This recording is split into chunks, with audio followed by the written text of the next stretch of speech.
Nah, yang spesial, dia ini menyematkan untuk reverse charge, teman-teman. Halo teman-teman, selamat datang di Dogi. Dan di video kali ini kita akan membahas tentang HP yang katanya bertabur fitur gaming. Tapi, oh iya, enak buat gaming.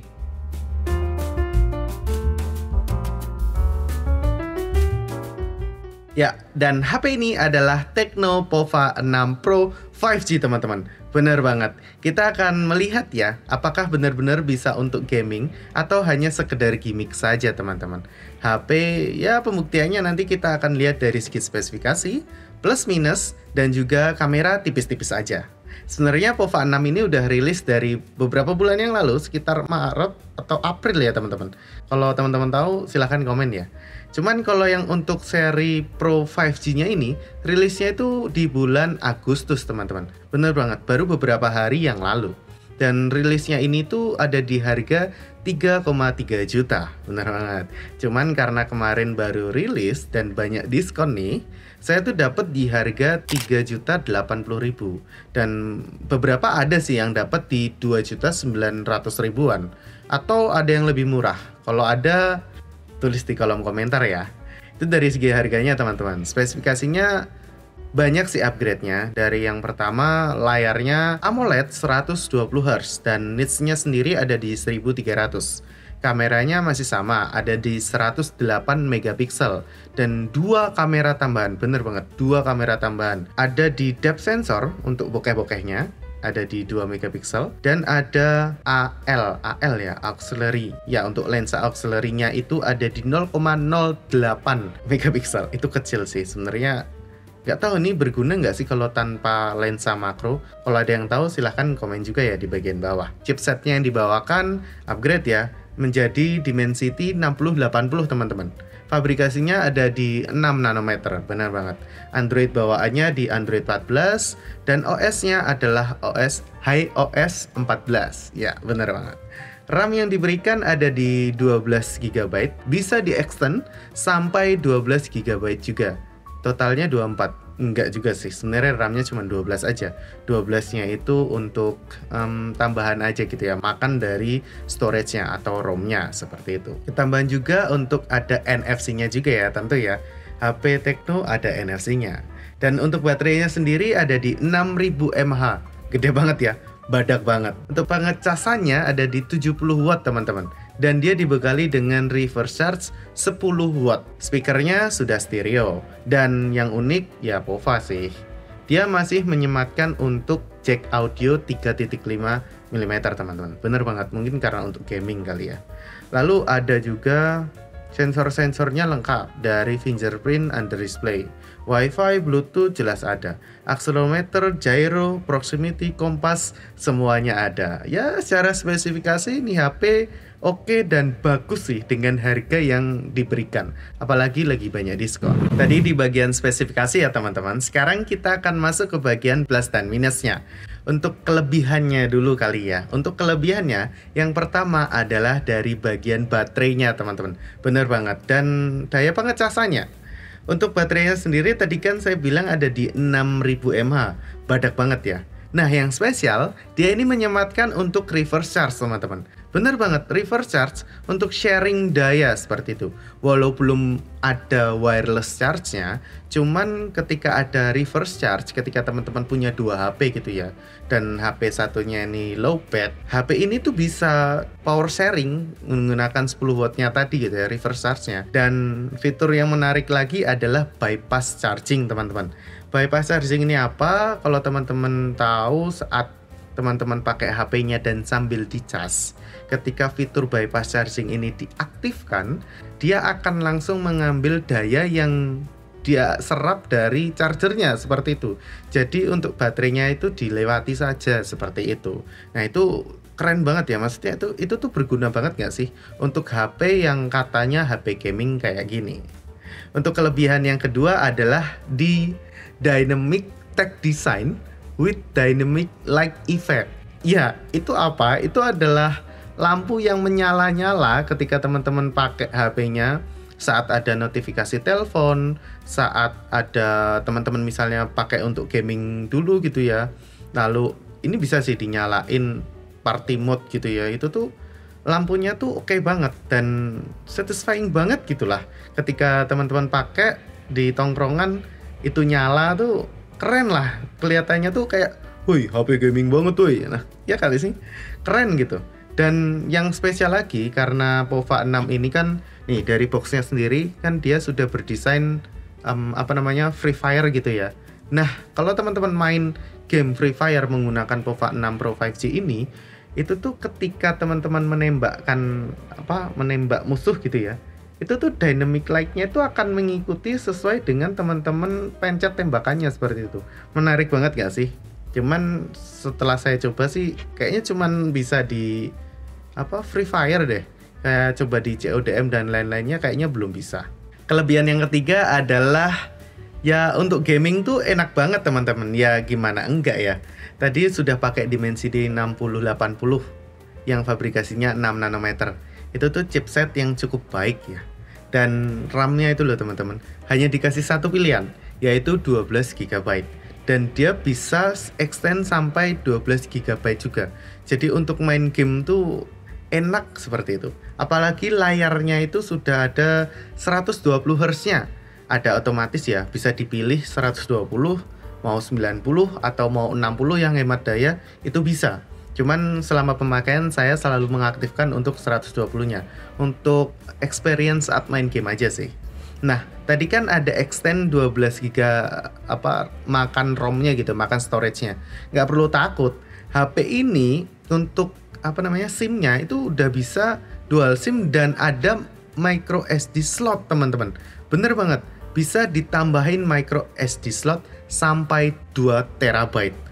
Kurang gede apa coba? Kalau misalnya teman-teman pakai RAM-nya tadi 12 GB plus 12 GB di extend, terus teman-teman tambahin lagi micro SD sampai 2 TB, itu kurang gede apa? Ya nggak sih? Gamenya itu bakal sebesar apa yang bisa dimainin dari HP ini gitu.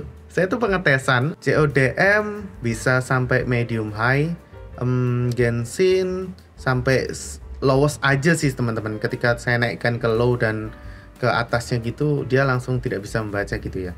Cuman bisa kok dibuat main game tuh bisa. Keren nggak sih? Dan ya tadi ya, di kelebihan yang nomor 2 tadi, karena ada lampu-lampunya ini tuh bikin kayak lebih menarik, lebih gaming gitu. Ngomong-ngomong konektivitas, dia sudah 5G teman-teman. Ini kelebihan selanjutnya, dia sudah 5G. Jadi untuk gaming pingin internet cepet, dia bisa. Enak nggak sih buat gaming POVA 6 ini? Menurut kalian gimana nih? Ini masuk kelebihan nggak untuk Tecno POVA 6 ini? Silahkan komen di bagian bawah ya. Untuk HP 3 jutaan dikasih 5G, why not nggak sih? Siapa tahu 5G besok bisa merata di seluruh Indonesia, ya nggak? Tadi kan di bagian plusnya atau kelebihan ya teman-teman. Sekarang kita masuk untuk bagian kekurangannya atau minusnya. Sebenarnya dari POVA 6 ini saya agak bingung ya untuk mencari kekurangannya, karena dari fitur-fitur dan harganya itu bener-bener kebalik gitu ya. Udah bagus lah seperti itu. Cuman kan kita harus fail aja ya. Kita akan coba untuk cari kekurangannya. Yang pertama adalah HP ini belum ada untuk ultra wide-nya teman-teman. Padahal di 2024 ini butuh banget nggak sih untuk kamera 0,5 atau 0,6 ya di Android ya. Itu tuh butuh banget nggak sih? Kalau menurut teman-teman perlu nggak untuk kamera ultra wide itu? Komen ya teman-teman. Yang kedua adalah di bagian perekaman videonya teman-teman. Di POVA 6 ini kan bisa sampai 2K ya, 30 fps. Cuman kalau teman-teman aktifkan untuk ultra steady-nya, dia akan auto turun nih untuk fps-nya jadi 1080p, 30 fps. Cuman mentok di situ aja. Jadi kalau pengen ngerasain 2K yang stabil, teman-teman harus tambah stabilizer gitu. Padahal ya kenapa nggak dimentokin sekalian gitu. Untuk kekurangan yang ketiga adalah di bagian gamingnya. Ya benar, tadi kan gaming saya masukkan di kelebihan gitu ya. Cuman balik lagi, HP 3 jutaan dikatakan HP gaming, menurut teman-teman gimana? Kok kalau menurut saya agak kurang gimana gitu. Selama pengetesan pun sebenarnya oke-oke aja. Saya pakai main game tuh semuanya lancar. Tapi ya balik lagi, untuk grafiknya itu tuh harus disesuaikan, baru gamenya bisa lancar jaya. Nah, kalau contoh sederhananya aja, kayak saya main di Genshin Impact, itu kan cuman bisa di lowest aja ya, lowest 30. itu tuh gimana ya nyebutnya? Walaupun dia sudah menggunakan layar AMOLED 120 Hz, cuman experience saya main Genshin Impact di HP ini tuh kayak masih ada pixel-pixel kecil gitu. Untuk gambar-gambarnya itu masih kurang smooth atau kurang halus seperti itu. Ya mungkin karena dia pakainya Laos ya. Kalau menurut teman-teman, HP POVA ini layak gak dikatakan HP gaming dengan berfitur yang banyak ini? Dan kekurangan yang terakhir adalah ini teman-teman.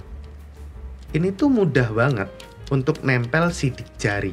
Bener banget. Ini kan saya begini-begini kan ya. Saya pegang dari tadi ya. Ini tuh kalau pakai mata langsung tuh kelihatan banget nih untuk sidik jarinya. Dan itu menurut kami sedikit mengganggu sih. Sebenarnya dari desainnya tuh udah cantik, gaming banget. Dan dia tuh mensamarkan untuk sidik jari yang menempel-nempel ini sebenarnya teman-teman. Cuman kalau dilihat secara langsung, ya sedikit mengganggu sih. Cuman ada ya untuk di paket penjualan tuh ada casing bawaannya. Dan casingnya ini kayak semacam kaca. Bagus ya BTW casingnya ini. Kita kayak dipakaikan gitu ya, balik lagi casingnya aja juga gampang kena sidik jari, membekas seperti itu.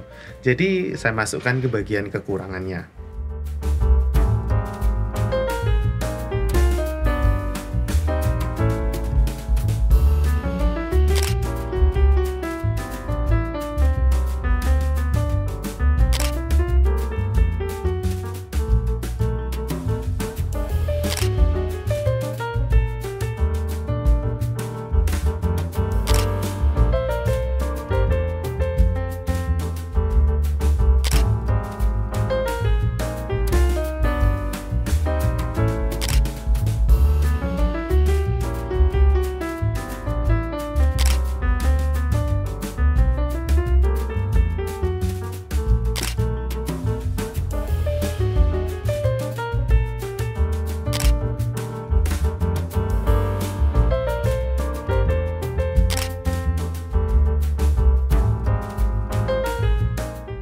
Oke teman-teman, dan ini adalah pengetesan kamera di siang hari untuk HP Tecno POVA 6 Pro 5G ya.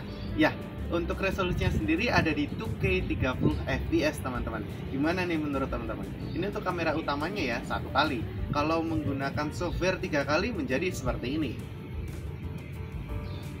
Oke teman-teman, dan ini biasa ya, 2K untuk resolusinya. Ada sih fitur ultra steady-nya, kita akan coba, namun kita ganti resolusinya menjadi 1080 karena Tecno tidak bisa menggunakan di 2K-nya. Yuk kita cek. Oke, ini sudah kuturunkan untuk resolusinya menjadi 1080p ya teman-teman, sama-sama 30 fps. Nah, ini kita cek dulu deh untuk 3 kalinya menjadi seperti ini teman-teman. Oke, tadi kan saya janji untuk ultra steady-nya ya. Kita coba langsung jalan aja, sekalian ngecek nih bagaimana untuk backlight-nya, apakah bisa Tecno ini bersaing dengan kamera-kamera yang ada sekarang gitu ya. Yuk kita cek.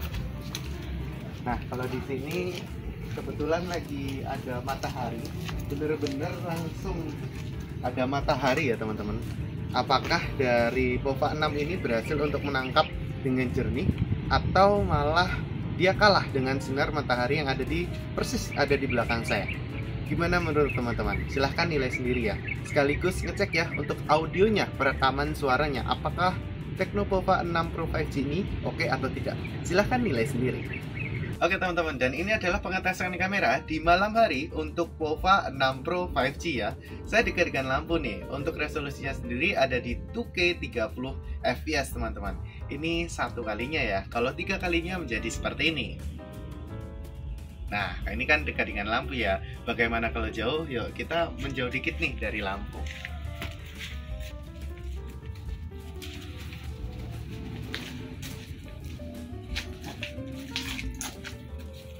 Saya kira ini sudah cukup jauh ya dari lampu ya teman-teman. Lampunya agak dari sana nih. Gimana nih untuk POVA 6 Pro 5G? Pengetesan di malam hari ya. Saya ngetesnya di agak malam hari nih teman-teman. Gimana nih menurut teman-teman? Untuk 3 kalinya menjadi seperti ini lagi teman-teman. Nah, sekaligus ngetes ya untuk audio perekamannya teman-teman. Oke nggak untuk perekamannya? Silahkan nilai sendiri. Oke teman-teman, dan ini adalah pengetesan kamera depan untuk POVA 6 Pro 5G ya di siang hari. Resolusi yang saya pakai adalah 2K 30 fps. Kita sambil jalan ya, ini tidak menggunakan fitur Ultra Steady-nya, karena kalau Ultra Steady hanya ada di 1080. Nah, gimana nih menurut teman-teman? Oke apa enggak? Nah, kita coba untuk yang Ultra Steady ya, yang 1080. Kita ganti dulu. Nah, ini pengetesan untuk Ultra Steady-nya 1080 30 fps teman-teman. Terlihat sedikit lebih zoom ya. Mungkin oke, untuk Ultra Steady-nya works sih. Coba kita sambil jalan kali ya. Pengetesan menggunakan Ultra Steady, apakah oke atau tidak? Nah, menurut teman-teman gimana nih untuk Ultra Steady, apakah berjalan atau tidak? Sekaligus ngecek ya untuk audionya, perekaman audionya. Menurut teman-teman oke apa enggak? Silahkan nilai sendiri. Oke teman-teman, dan ini adalah pengetesan kamera di malam hari. Untuk kamera depan 32 megapiksel ya teman-teman. Resolusinya ada di 2K 30 fps. Saya dekat dengan lampu. Kita coba untuk agak jauh ya dari lampu ya. Yuk. Untuk kestabilannya teman-teman bisa nilai sendiri ya. Ini saya tidak menggunakan fitur Ultra Steady-nya, karena nggak bisa kalau misalnya dipakaikan Ultra Steady. Saya kira ini sudah cukup jauh dari lampu. Masih cukup terlihat ya saya, karena masih ada penangkapan dari cahaya-cahaya gitu ya. Menurut teman-teman gimana nih untuk kamera depan dari POVA 6 Pro 5G? Sekaligus ngecek ya untuk audionya. Silahkan nilai sendiri. Masuk ke bagian kesimpulan teman-teman. Untuk Tecno POVA 6 Pro 5G ini menurut kami keren banget ya. Ibarat kayak Tecno tuh lagi bakar duit untuk membuat HP ini. Kayak lagi bakar duit gitu. Keren banget. Bisa dijual di harga 3,3 juta dengan spek yang gila-gilaan. Dan bahkan ada yang jual di bawah 3 juta, 2,9 atau 2 jutaan gitu. Keren banget nggak sih? Nah, menurut teman-teman oke nggak untuk HP yang di bawah 3 jutaan atau 3 jutaan? Kalau menurut kami sih, kalau teman-teman tanya ya, HP ini recommended nggak bang? Ya jelas recommended. Gampang banget bagi kami untuk merekomendasikan HP ini ke pasaran. Ya nggak habis pikir lah sama Transsion nih kalau ketika buat HP ya. Baik dari Infinix, dari Tecno, dari Itel. Mereka tuh kasih spek yang nggak main-main. Kayak habis kata-katanya lah untuk mereka. Bisa kasih spek yang tinggi dengan harga yang kecil gitu ya. Terima kasih untuk teman-teman nih yang sudah ngikutin dari awal hingga akhir video. Menurut teman-teman, POVA 6 Pro 5G ini layak gak sih? Atau bisa gak sih kita rekomendasikan ke untuk orang lain? Silahkan komen di bagian bawah ya. Saya Feven Michael dari Dogi, pamit undur diri. Ya cuman kan RAM bawaannya tetap 12 GB gitu ya. Nah, kok aku ngerti-ngerti udah RAM cuk.